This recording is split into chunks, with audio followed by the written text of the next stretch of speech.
একমাত্র জাতীয়তাবাদী দল বিএনপি হচ্ছে সেই দল যারা সরকার গঠন করলে বাংলাদেশের মানুষের ইচ্ছা অধিকার পাওয়া যায়, অন্য সময় পাওয়া যায়।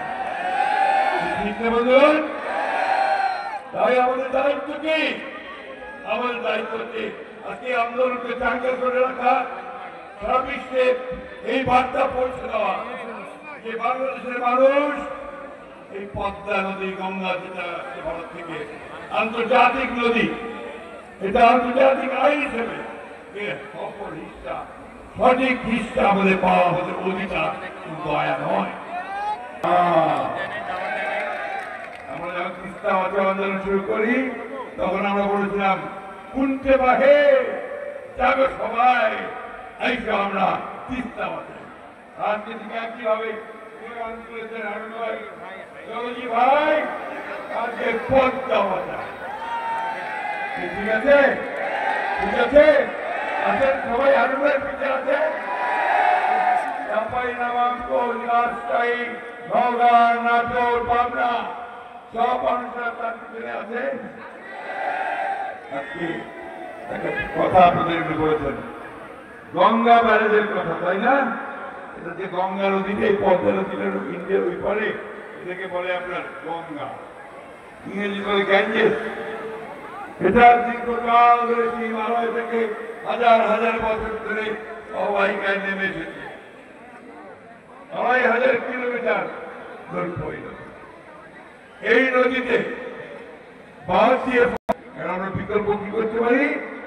আমরা গঙ্গা ব্যারেজ তৈরি করে সেইখানে আমরা এই পদ্মার পানিকে আটকে রেখে শুষ্ক বসে ওই পানি আমরা আমাদের নদীগুলোতে ছেড়ে দিতে পারি, আর বন্যার সময় সেটাকে আমরা পানিকে আটকে রাখতে পারি।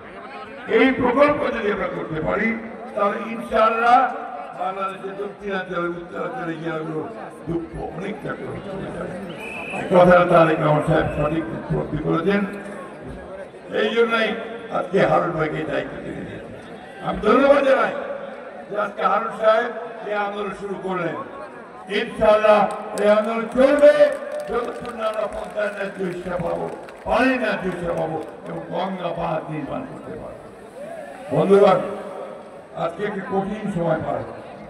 আমি আজকে প্রথমে ধন্যবাদ জানাতে চাই হারুন ভাইকে, যে সভাপতি আজকের এই মিটিংয়ের, তিনি আজকে আমাকে সুযোগ দিয়েছেন আপনাদের সামনে এসে কয়েকটা কথা বলার। আমার অনেক বয়স হয়ে গেছে, আমি অনেকবার আপনাদের এখানে এসেছি, গৌরবের সঙ্গে এসেছি, এই মাঠেই বোধহয় মিটিং করেছি আমার জন্য মনে হয়। আজকে সেই ম্যাডাম বেগম খালেদা জিয়া, তিনি গণতন্ত্রের জন্য তার সারা জীবন উৎসর্গ করেছেন, ৬ বছর কারাগারে থেকেছেন, যাকে কেরানীগঞ্জের কারাগারে একটা ছোট্ট ঘরের মধ্যে, স্যাঁতসেঁতে ঘরের মধ্যে, যেখানে ইঁদুর দৌড়াদৌড়ি করতো, এখানে 2 বছর তার খাওয়ার সঙ্গে কি মিশিয়েছে আমরা জানি না, কিন্তু ওই জেল থেকে বের হয়ে জেলের মধ্যেই তিনি হয়ে গেলেন অসুস্থ। তখন তাকে হাসপাতালে থেকে হাসপাতালে আবার বন্দি অবস্থায় নেওয়া হলো, সেখানে ছিলেন 2 বছর, আবার তাকে নিয়ে যাওয়া হলো বাড়িতে, সেখানে গৃহবন্দী করে রাখা। আল্লাহর কাছে অশেষ শুকরিয়া জানাই যে গত 5ই আগস্ট এই দেশ মুক্ত হওয়ার পরে তিনি তার বাসায় ফিরে আজকে তিনিও এই পদ্মা বাঁচাও আন্দোলনে তিনি সম্মতি দিয়েছেন। আমরা তো জানি এই দেশে এই বিএনপি এবং আমাদের শহীদ প্রেসিডেন্ট জিয়া রহমান, ম্যাডাম খালেদা জিয়া এবং তারেক রহমান, এই ছাড়া আমাদের নেতৃত্ব দেওয়ার কেউ নেই, তাই না? আমরা তাদের সঙ্গে আছি, তাদের সঙ্গেই আমরা এই দেশকে মুক্ত করবো। বন্ধুগণ, আজকে এই সংকটে একটা দল তাই সংকটকে আরো গভীর সংকটে, যখন আমরা সবাই মিলে ওই সংস্কারের সনদ সই করলাম পার্লামেন্টের সামনে 17ই অক্টোবর, এবং কতগুলো অনেকগুলো বিষয়ে একমত হয়ে গেলাম, সই করলাম। এখন হঠাৎ করেই সেই দলটি আজকে বলতে শুরু করেছে না, আমাদের পিআর দরকার, আচ্ছা ভাই, আপনার পিয়ার কি বোঝেন?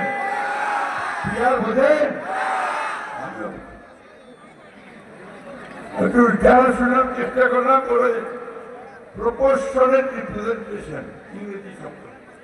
আমি যে বাংলাটা বড়, ইংরেজিতে বুঝি না, ইংরেজি বাংলাটা বড় আনুপাতিক প্রতিনিধিত্ব। আরো বলি, বোঝেন আনুপাতিক প্রতিনিধিত্ব কি? বোঝেন নাকি আপনারা? এই জিনিসটা বাংলাদেশের মানুষ বোঝে না। ওই জিনিসটা গানের মধ্যে চাপা দিচ্ছে ভাই, কার ইঙ্গিতে। কেন আজকে গণতন্ত্র সৃষ্টি করতেছেন? আমরা হঠাৎ করে লাফায় উঠছেন যে ক্ষমতায় যাবেন। এই দেশের মানুষ ধর্মপ্রিয়, ধর্মকে ভালোবাসে, আল্লাহর নবীকে ভালোবাসে, কিন্তু ধর্মান্ধ নয় এবং সাম্প্রদায়িক নয়। আজকে এই কথাগুলো মনে রেখে এখানে পাঠান। আপনি গত নির্বাচন হিসাব করে দেখেন তো, কত পার্সেন্ট ভোট পেয়েছে জামাত ইসলাম? কত? আরো ধরেন 5%, 5-6%, তাই না? রাতারাতি রামটি গিয়ে 51% হয়ে যাবেন, এইটা মনে করেন না। বাংলাদেশের মানুষ আপনাদেরকে সহজে ভোট দিবে না, কারণ আপনাদেরকে তারা বিশ্বাস করে না। পাকিস্তান আন্দোলন করছিল মুসলমানরা, পাকিস্তানের মুসলমান ভাইদের স্বার্থ রক্ষার জন্য, মুসলিম। তখন আপনাদের নেতা মৌদুদি এটা বিরোধিতা, ঠিক না?